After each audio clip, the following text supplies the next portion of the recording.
I mean, I studied philosophy and theology as a student, and I found that the philosophy ate up all the theology, and I didn't have any belief at the end of that. And I sort of drifted into book publishing, and I sort of kept my hand in with the theology, and I published books on religion and the ancient mysteries.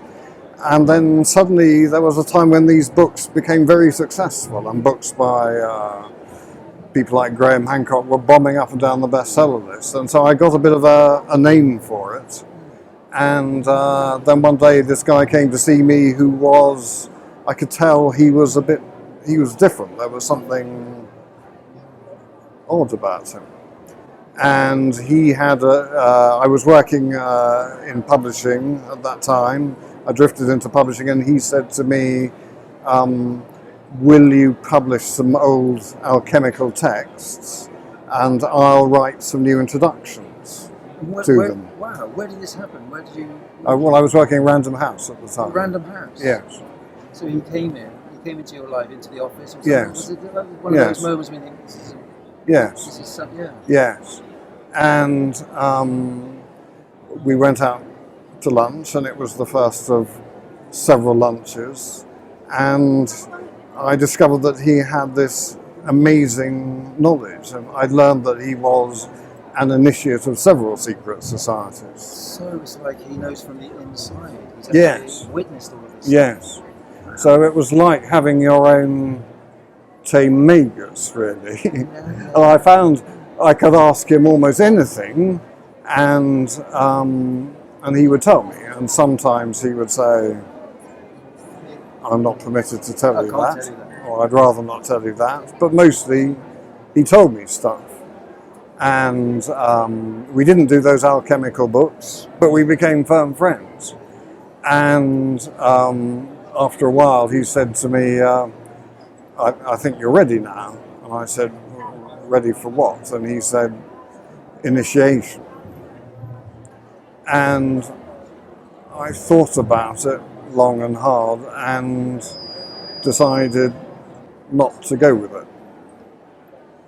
And that was partly because I knew by then that initiation could be very dangerous, that it can take you quite near death.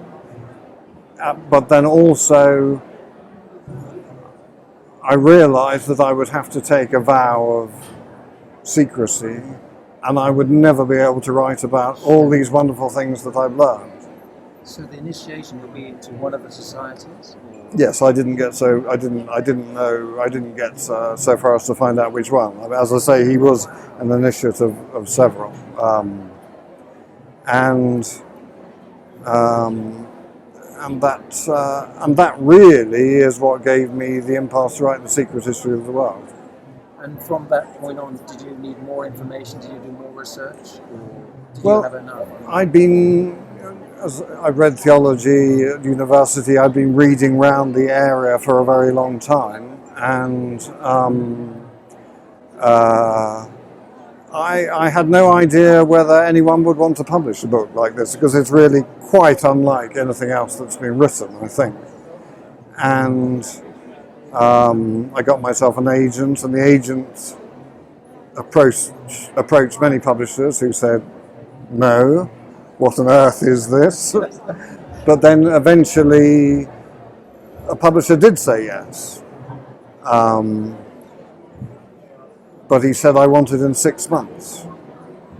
So I had 6 months to write this complete esoteric history of the world. But I think that was probably a good thing, because I think it gave the book focus and drive, and otherwise I could have spent the rest of my life writing it. I'm sure. So what motivated you to write it? What did you want to have the book serve? What did you want the outcome of the book when people read the book? What was the idea behind it? Well, I think that there is huge spiritual wisdom in these secret societies, like the Rosicrucians, and Can you name another one? Can you name another? well, there are esoteric streams within Freemasonry, for example, There's a lot of wisdom in anthroposophy and theosophy, and the Gurdjieff groups.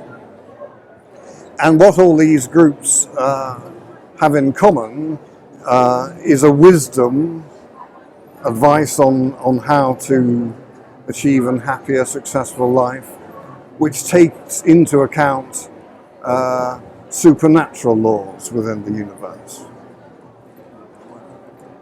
So, when someone reads this book, is it more of a kind of a process of enlightenment that they may want to go on to explore?